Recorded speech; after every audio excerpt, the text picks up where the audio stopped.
స్నేహితులారా, త్రియేక దేవుని నామంలో మీకు శుభము.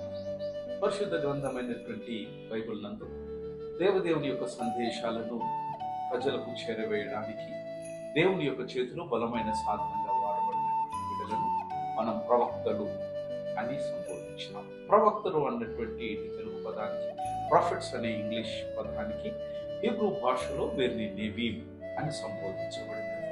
నెవీమ్ అనగా ప్రవక్తలు, ప్రాఫిట్స్, స్పోక్స్ పర్సన్ లేదా ప్రతినిధులు అన్నది దీని బైబిల్ పండితుల అనుసారంగా పరిశుద్ధ గ్రంథంలో పేర్కొనబడినటువంటి ప్రవక్తల్ని రెండుగా విభాగించినారు. మొదటిది మేజర్ ప్రాఫిట్స్ అని లేదా పెద్ద ప్రవక్తలు అని వర్గీకరణ చేసినారు. రెండవది చిన్న ప్రవక్తలు లేదా మైనర్ ప్రాఫిట్స్ అని వర్గీకరణ చేసినారు. ఇటు మేజర్ ప్రాఫిట్స్ లో ఉన్నటువంటి వారు నలుగురు పెద్ద ప్రవక్తలు చూస్తారు. మొదటిగా యెషయా అన్నటువంటి ఈ పదానికి యెహోవా రక్షించాడు అన్నటువంటి యెషయా ప్రవచనాలు దేవుని పరిశుద్ధత మరియు రాబోయే మెస్సియా అయినటువంటి యేసుక్రీస్తుపై ప్రధానంగా దృష్టి కేంద్రీకరించబడినది ఇటు యెషయా ప్రవక్త.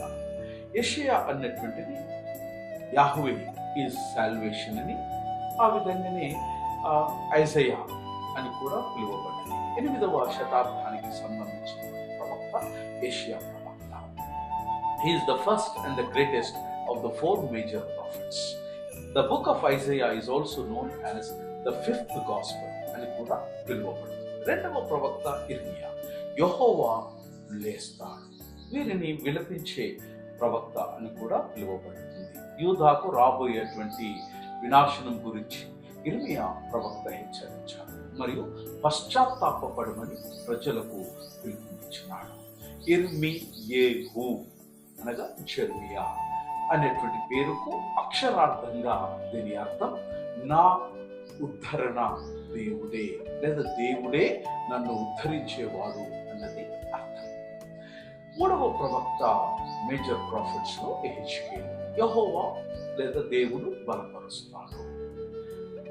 హజక్ అన్నటువంటి పదానికి అర్థము to become firm, strong or courageous.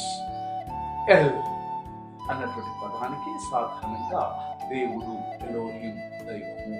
యెహెజ్కేల్ అన్నటువంటి దానికి ఈ 2 పదాల యొక్క సమ్మేళనంలో దేవుడే నాకు ధైర్యం ఇచ్చేవాడు, దేవుడే నన్ను బలపరిచేవాడు, దేవుడే నన్ను స్థిరపరిచేవాడు అన్నటువంటి అర్థము యెహెజ్కేలు నామం నుంచి మనము నేర్చుకుంటాం. 4వ ప్రవక్త దానియేలు. దీని యొక్క